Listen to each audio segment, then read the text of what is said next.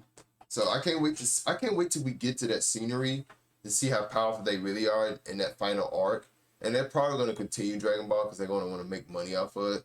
At some point, they're going to come up with more power. At some point, they're going to go to Dragon Ball Z Superheroes and pull ideas from there and slam it in Dragon Ball Z Super, or whatever it's going to be called in the near future. They're probably going to call it something. Whenever Dragon Ball Z comes back, I don't think it's going to be called Super. It's probably going to be called something else.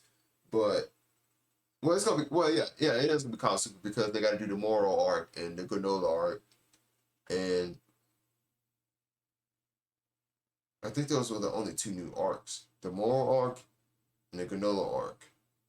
So they got enough manga source material to do a story with that. But, man, when they do come back, I'll be right here. I still like Dragon Ball. I don't like what they're doing with it. Dragon Ball just have too many people hands in the pot trying to dig in and reach for the money for some bills. Toei is just very greedy. Instead of just writing a good story, focus on the act. Like, because back in the day, Dragon Ball Z and Dragon Ball was so good, they bridged it. For those who don't know, Dragon Ball is the reason why we have anime today. If y'all don't know, not Dragon Ball Z, Dragon Ball. Because Akira Toriyama, when he first wrote Dragon Ball, it wasn't even about an alien at the time. It was just about martial arts and fighting. And when then we found out Goku was an alien in Dragon Ball Z, that's what made Dragon Ball Z take off, because it's like, okay, now we got a story now. So Goku's an alien. He's not even from Earth. So now it's like, oh my God, we have a huge story, and that's what made Dragon Ball Z take off because of that. And that's what we got the Frieza and Cell and Boo. And really, Dragon Ball and Dragon Ball Z are hand to hand. They kind of go together. If you think about it, they're really good. They're both good. They're actually top tier, actually, because Akira Toriyama was the one to invent transformation. Like, if y'all don't know this, back in the day, in the 80s and 70s, animes were not doing transformations. Hell, I don't even think they were doing aliens, because they were afraid of the culture of doing stuff like that, of their culture, because their culture is very strict on stuff like that. Akira Toriyama was the first one to do aliens and transformations, which is why a lot of anime these days you see have transformations. They have transformations, and they either have some type of force, sci-fi demons, aliens in their show. All of that is from Dragon Ball. They're literally taking every anime that comes out in this generation. It's literally ripping pages out of Dragon Ball and Dragon Ball Z. That's literally what they're doing. They're just calling it something else, different name, different characters, different art style, and just taking notes from Dragon Ball and Dragon Ball Z and throwing it in there. And that's how we got a lot of this anime today. If you don't believe me, hell, Naruto's one of them. Bleach is one of them. Chainsaw Man is most definitely one of them. Demon Slayer is one of them. All these animes that y'all watch now, they're all stealing from Dragon Ball. Dragon Ball Z. If Akira Toriyama wanted to, he could snap his fingers and be like, I'm suing all y'all because y'all stealing my ideas.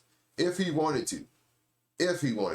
But he's not like that. He's just a man that loves sharing the love. Because he want to see everybody else grow. But man, that shit was funny as hell. But anyways, guys, make sure y'all like and subscribe, hit the notification bell. And I'll see you guys in the next one, man. I hope you guys are having a good evening. Be safe.